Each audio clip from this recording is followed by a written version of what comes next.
Hello student, तो हम dielectric पढ़ रहे थे, है ना। तो देखिए डाइलेक्ट्रिक पे हम कुछ और टॉपिक पढ़ टॉपिक तो नहीं, लेकिन हम कुछ न्यूमेरिकल कर लेते हैं, ठीक है। हम शुरुआत करते हैं थोड़े से आसान आसान क्वेश्चन से। तो पहला क्वेश्चन हमारे पास जैसे है, आप क्वेश्चन को देखना थोड़ा ध्यान से। बहुत ही आसान क्वेश्चन है, सीरीज पैरेलल कॉम्बिनेशन से हम उठाते हैं। जैसे हमारे पास ये 3 कैपेसिटर है, let us consider that we are having 3 capacitor connected as shown. This is A, this is B. इन तीनों कैपेसिटर की जो कैपेसिटी है हमारे पास, कैपेसिटेंस जो है इसका C1 का भी कैपेसिटेंस C है, C2 का भी C है और C3 का भी C है। क्लियर। अब देखिए, मान लीजिए अगर इस पॉइंट और इस पॉइंट को मैं एक पोटेंशियल डिफरेंस है, यहाँ पे अगर पोटेंशियल डिफरेंस लगा दें तो आप देखोगे इस पॉइंट पे जाकर के चार्ज 2 पार्ट में डिवाइड हो रहा है, इस पॉइंट पे भी जाकर के चार्ज 2 पार्ट में डिवाइड हो जाता है और इस पॉइंट पे जाकर के चार्ज 2 पार्ट में डिवाइड हो जाता है। तो आपको नहीं लग रहा है ये तीनों के तीनों हमें एक पर्टिकुलर कॉम्बिनेशन में दिखाई दे रहे हैं? कौन सा? यस, पैरेलल कॉम्बिनेशन में दिखाई दे रहे हैं। और इनका जो सॉल्यूशन है, इक्विवेलेंट कैपेसिटेंस पैरेलल कॉम्बिनेशन में कैसे दिया जाएगा? C1 plus C2 plus C3, ठीक है। तो C1 कितना आपके पास? C, C2 कितना आपके पास? C, और C3 भी कितना है? C। तो नेट कैपेसिटेंस आपके पास कितना आ गया? 3C, ठीक है। बहुत ही आसान सा था, बिल्कुल बहुत आसान था। क्लियर। अब देखिए अगला क्वेश्चन, थोड़ा सा अगले क्वेश्चन को भी हम सीरीज पैरेलल पे लेके आते हैं। नेक्स्ट क्वेश्चन जो हमारा, उसको हम सीरीज पैरेलल कॉम्बिनेशन पे ही लेके आते हैं। देखिए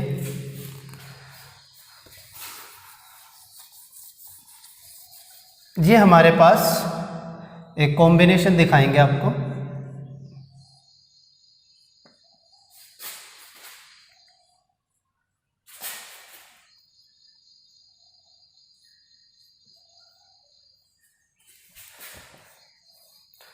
one microfarad, 2 microfarad, 3 microfarad, 2 microfarad, 1 microfarad. This is B point and this is A point. Calculate the equivalent capacitance of the combination, given combination. अगर आपको इसका इक्विवेलेंट कैपेसिटेंस निकालना है तो देखिए कैसे कैलकुलेट करेंगे। तो यहाँ पे हमने बोला कैलकुलेट C इक्विवेलेंट। हमें इक्विवेलेंट कैपेसिटेंस निकालना है इस कॉम्बिनेशन का, ठीक है।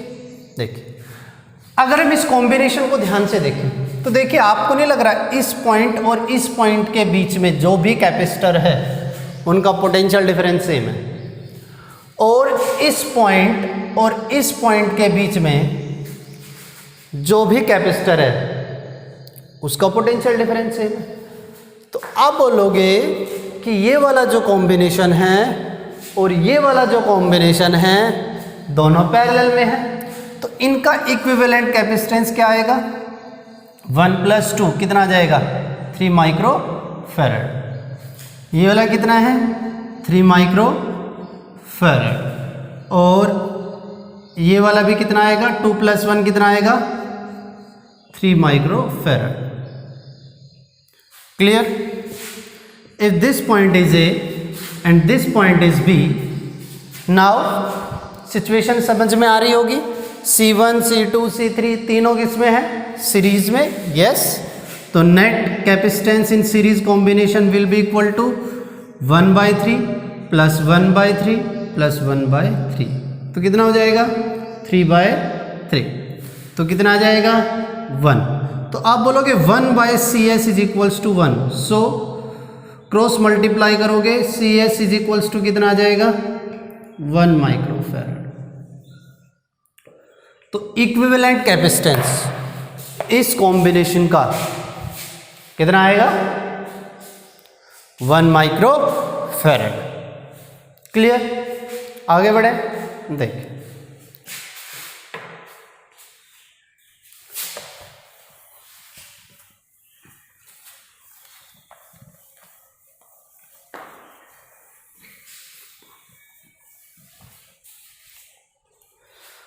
अब देखिए ये बोला जाए, एक और क्वेश्चन है, आसान सा है, बिल्कुल बिल्कुल इजी है।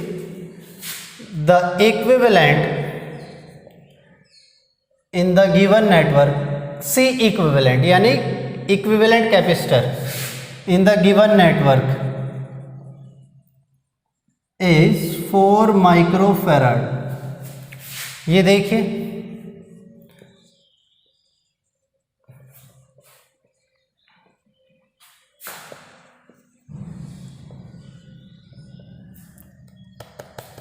ये आपको एक कॉम्बिनेशन दिया हुआ है, इस कॉम्बिनेशन का इक्विवेलेंट कैपेसिटेंस कितना है, 4 माइक्रोफैराड है। तो आपको क्या फाइंड आउट करना है, फाइंड पहला पॉइंट वैल्यू ऑफ सी, इस सी को कैलकुलेट करना है आपको, क्लियर। दूसरा, if a 12 volt battery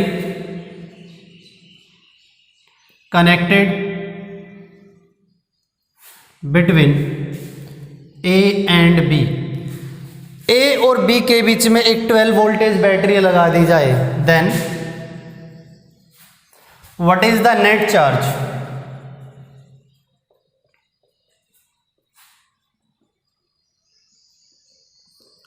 on each capacitor,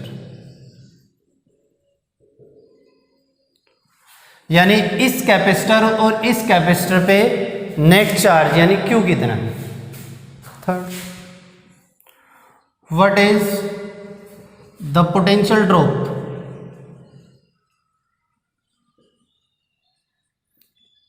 across each capacitor, इन दोनों कैपेसिटर के अक्रॉस पोटेंशियल ड्रॉप यानी V कितना है, क्लियर। उतारिए और उसके बाद एक बार स्क्रीन पॉज करो और इसको कैलकुलेट करने की कोशिश करो, ठीक है। अब देखिए मैच कराना, जिसका सेम आया हो, ठीक है, उसको मुबारक हो, और जिनसे नहीं हुआ वो एक बार देखिए ध्यान से। पहला, हमें वैल्यू ऑफ सी निकालनी है, तो पहले का सॉल्यूशन देखिए, ये वाला कैपेसिटर हमें निकालना है, ये वाला गिवन है, और इन दोनों का जो इक्विवेलेंट कैपेसिटेंस है वो भी गिवन है, 4 माइक्रोफैराड। अब देखने में तो ये दोनों आप भी बोलोगे सर ये तो सीरीज में दिखाई दे रहे हैं, तो equivalent capacitance in series combination कितना आएगा, 1/20 plus 1/c, clear. 1/c equivalent कितना है, 4, कितना है, 4। सो 1/c इज इक्वल टू, ये इधर आएगा 1/4 माइनस 1/20 हो जाएगी, क्लियर। अब एलसीएम 20 कितना हो जाएगा, 5 minus 1, so 1/cs is equal to 1/cs is equals to 4/20, 1/5, cs is equal to, sorry not cs, ये cs नहीं c है, 1/c इज इक्वल्स टू कितना आ गया, 5 माइक्रोफैराड, क्लियर। क्रॉस मल्टीप्लाई करोगे आंसर आ जाएगा 5 माइक्रोफैराड, यही आया था, ठीक है। अच्छा, अब इसी में हमने सेकंड पॉइंट देखी, सेकंड पॉइंट क्या था, चार्ज निकालना है। Second, charge on each capacitor. अब देखिए दोनों सीरीज में कनेक्टेड है, अगर दोनों सीरीज में कनेक्टेड है तो दोनों के अक्रॉस तो चार्ज सेम रहेगा, ठीक है। ये तो हमारी सीरीज कॉम्बिनेशन की कंडीशन होती है, ठीक है, बहुत बढ़िया। अच्छा जी, अब देखिए इधर ध्यान से, अगर हम चार्ज की बात करें तो ये होना चाहिए C इक्विवेलेंट इंटू V, क्योंकि दोनों का कॉम्बिनेशन हम लेते हैं, Q is equals to CV होता है हमारा formula. So Q is equals to C equivalent कितना है, 4 माइक्रोफैराड, तो 4 इंटू 10⁻⁻⁻6 मल्टीप्लाई में V, वोल्टेज कितने वोल्टेज की बैटरी हमने लगाई थी इसके अक्रॉस, 12 वोल्टेज की, क्लियर। तो कितना आया, 48 इंटू 10⁻⁻⁻6, तो आंसर कितना है आपके पास 48 माइक्रो कूलम। आंसर कितना आया 48 माइक्रो कूलम। क्लियर है? अच्छा, बहुत बढ़िया। देखिए अब थर्ड पॉइंट इसमें क्या था हमारे पास। थर्ड पॉइंट हम यहां पे लिख लेते हैं C कितना हमारे पास 5 माइक्रोफेराड आया, V हमारे पास 12 वोल्ट था, Q हमारे पास 48 माइक्रो कूलम आया, C इक्विवेलेंट हमारे पास कितना है 4 माइक्रोफेराड। क्लियर है? अच्छा, थर्ड पॉइंट क्या था। थर्ड पॉइंट, हाँ, इन दोनों के अक्रॉस हमें पोटेंशियल ड्रॉप निकालना है। तो हमने बोला potential drop across 20 microfarad capacitor कितना आएगा Q बाय C, है ना। तो Q कितना हमारे पास कितना है 48 micro coulomb divided by capacitance इसके अक्रॉस कितना है 20, ठीक है ना।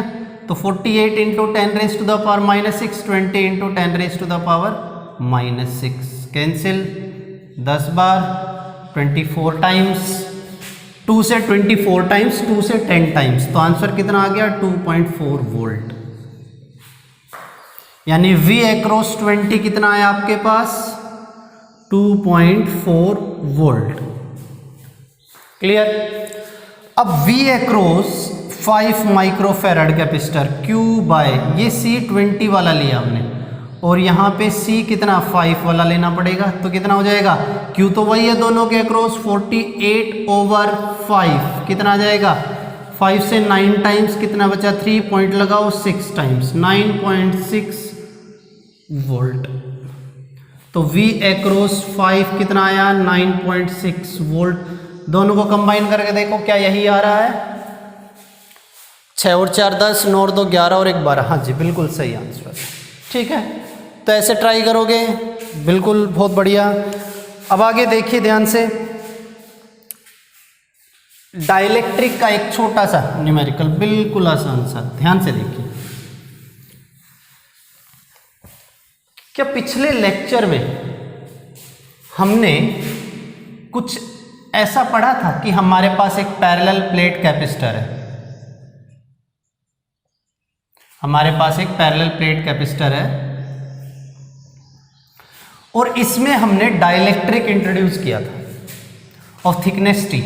चलो हम मान लेते हैं इतनी जगह में, इस थिकनेस में हमने T थिकनेस का डाइलेक्ट्रिक इंट्रोड्यूस कर दिया, मान लेते हैं, कंसीडर कर लेते हैं। अगर इनका सेपरेशन D है तो ये वाली सेपरेशन कितनी रह गई D माइनस T। क्लियर? अच्छा, आप बोलोगे सर इलेक्ट्रिक फील्ड यहां पे तो E नोट था और यहां पे E नोट बाय K था या नहीं था। तो यहां का तो पोटेंशियल अलग हो गया था और यहां का पोटेंशियल अलग हो गया था, तो यहां का कैपेसिटेंस अलग था, यहां का अलग था, नेट कैपेसिटेंस दोनों को जोड़ दिया। ठीक है, दिस इज, अगर मैं इस पॉइंट को और इस पॉइंट को एक पोटेंशियल से जोड़ना, तो पोटेंशियल डिफरेंस इन ए और बी के अक्रॉस एक पोटेंशियल डिफरेंस लगाना चाहूँ और देखिए यहाँ से चले, तो ध्यान से देखिए, क्या आपको ये वाला एक पैरेलल प्लेट कैपेसिटर लग रहा होगा और फिर अगला ये एक पैरेलल प्लेट कैपेसिटर लग रहा होगा, एक के बाद एक दूसरा पैरेलल प्लेट कैपेसिटर है, बीच में कोई दूसरा, देखिए ध्यान से, ये एक पैरेलल प्लेट कैपेसिटर है, ये एक पैरेलल प्लेट कैपेसिटर है और बीच में कोई ब्रेक ही नहीं है। देखो यहाँ से ये कनेक्टेड है, तो ऑब्वियस सी बात है ये कैपेसिटर और ये कैपेसिटर हमें किस में दिखाई दे रहा है, सीरीज में दिखाई दे रहा है। ठीक है, हमें ये दोनों कैपेसिटर किस में दिखाई दे रहे हैं, सीरीज में दिखाई दे रहे हैं। ध्यान से देखिए, तो आप यहाँ से इसका कैपेसिटर और इसका कैपेसिटर कैसे निकालोगे, इक्विवेलेंट कैपेसिटेंस 1/C1 + 1/C2। ठीक है, तो इसी के बेस के ऊपर एक न्यूमेरिकल देखिए, आसान सा है, बिल्कुल आसान सा।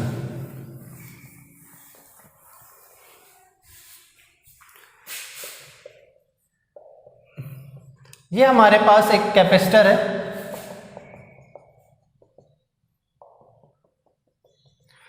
और इसके फर्स्ट हाफ में यानी इतने डिस्टेंस पे हमने एक डाइलेक्ट्रिक डाल दिया।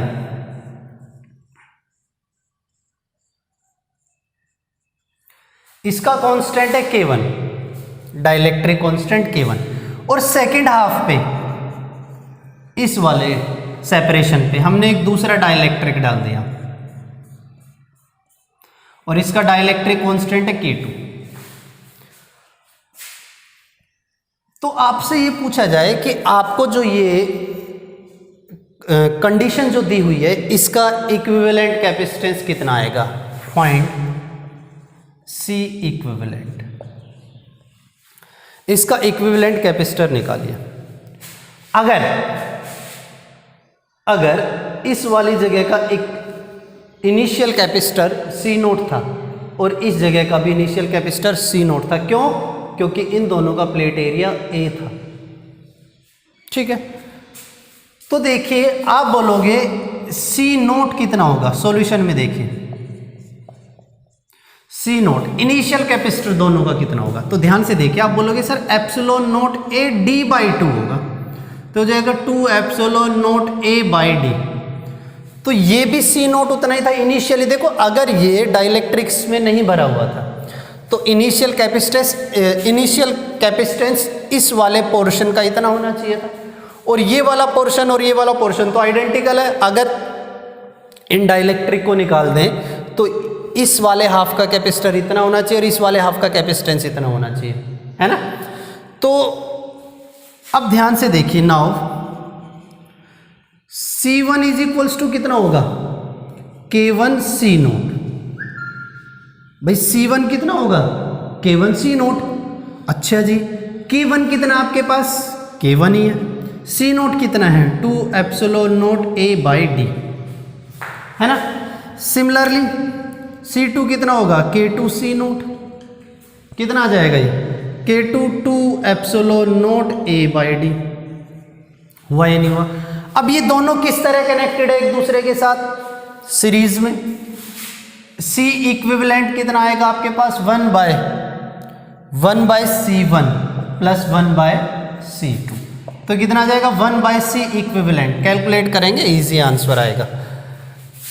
D over K1 2 epsilon naught A plus D over K2 2 epsilon naught A, यही आएगा। अब ध्यान से देखिए क्या कॉमन आ गया, D/2 epsilon naught A common आ गया, अंदर बचेगा 1/K1 प्लस 1/K2। भाई अंदर क्या बचेगा, 1/K1 प्लस 1/K2। ठीक है, तो 1/C इक्विवेलेंट आपके पास कितना आएगा, D हम बाहर ले लेते हैं, 2 एप्सिलॉन नोट भी हमारे पास बाहर है, यहाँ पे एलसीएम लो तो ऊपर बचेगा K2 plus K1 over K1 K2। ठीक है, C इक्विवेलेंट निकालोगे, क्रॉस मल्टीप्लाई करोगे तो क्या आएगा आपके पास, C इक्विवेलेंट क्या आएगा आपके पास, 2 epsilon naught A upon D into K1 K2 upon K1 plus K2। बोलो यही आंसर आएगा या नहीं आएगा, आएगा ना यही आंसर। क्लियर है। तो इस तरह के आपको जितने, जैसे मान लीजिए इसके अंदर एक और डाल दे और ये गैप दे दिया आपको, तो आपके लिए तो बहुत आसान हो जाएगा, कोई टफ कंपटीशन तो इसका है नहीं। ठीक है ना, टफ काम तो ये है नहीं है कि भाई अगर इसके अंदर एक और डाइलेक्ट्रिक डाल दे तब क्या होगा। ठीक है, अब मान लीजिए सिचुएशन हम चेंज कर दें, सिचुएशन चेंज कर दें इन द सेंस मतलब क्या है, देखिए ध्यान से।